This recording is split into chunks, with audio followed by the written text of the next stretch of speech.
Give her back. Just leave her alone. Just leave her alone. The leash hit the pavement with a metallic snap, sharp and sudden, cutting through the evening air. Laughter at the dog park gates died instantly. The man in the designer tracksuit hadn't dropped it by accident. He had yanked it from the elderly woman's trembling hands, holding it high above her reach while his two friends filmed, grinning as the small terrier barked frantically. The silence that followed was heavier than distant traffic, heavier than the rustle of autumn leaves, because everyone nearby understood this wasn't about a dog. David, sitting on a far bench, didn't move. One hand rested on the wood beside him, the other on Axel, his German shepherd's shoulder. Calm and steady, his presence carried authority honed over decades. Axel sensed the wrongness before anyone else. His ears flattened, muscles tensing, yet he stayed seated, eyes locked on David. Trained to read the smallest shifts in posture, energy, and breathing, Axel trusted his handler completely. And right now, David was a wall. The man in the tracksuit flaunted his cruelty. Look at this. Grandma can't even handle her own dog. Maybe she shouldn't be allowed out here. This is gonna get so many views. Some onlookers looked away, pretending to check their own dogs, unwilling to intervene.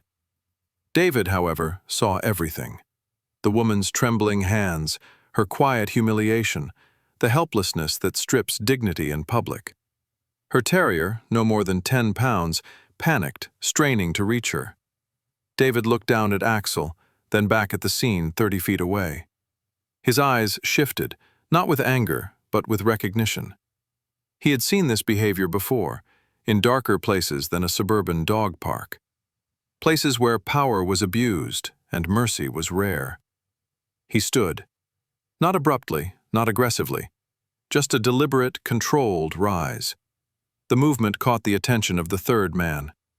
"Yo, check it out! Someone's feeling brave," he said. David walked toward them with quiet efficiency, Axel heeling perfectly. Excuse me, I think you should give the lady her leash back. Or what, Grandpa? No, I'm not threatening you. I'm asking, as one person to another, to do the right thing.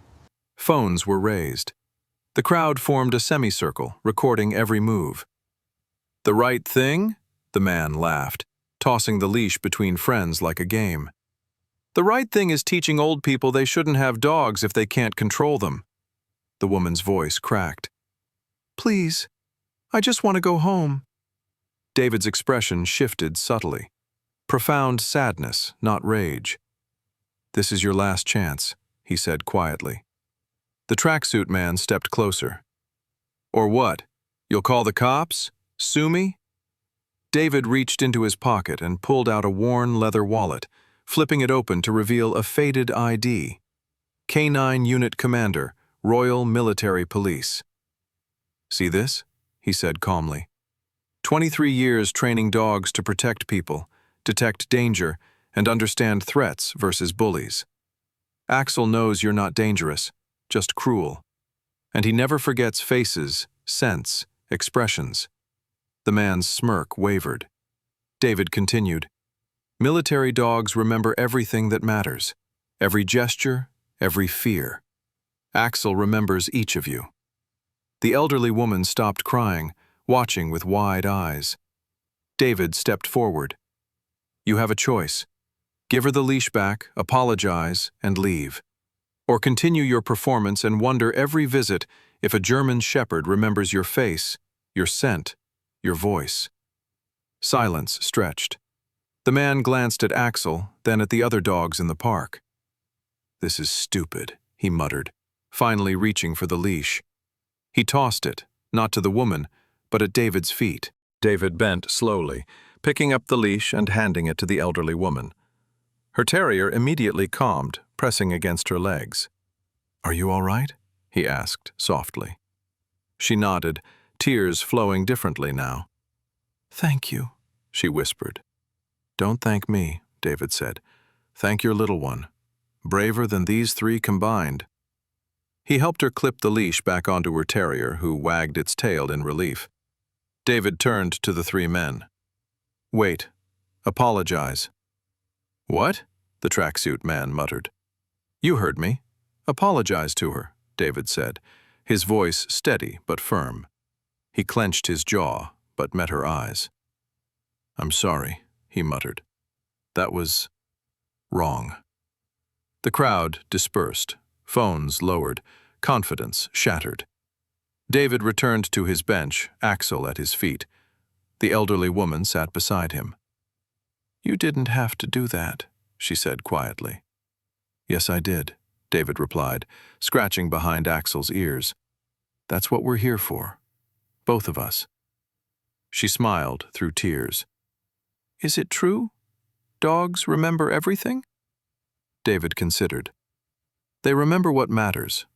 Whether Axel would do anything? That's between him and me. For a long while they sat in quiet companionship, watching the sun dip below the tree line. Somewhere, on 3 different phones, videos were being deleted before they could be posted. The story told itself, not the way its would-be creators intended. Justice hadn't arrived with badges or handcuffs. It came quietly, dignity restored, bullies exposed, and a bond between species strong enough to change everything without a single act of violence. The most dangerous people in the world are often those who never announce who they are. They just act when it matters the most.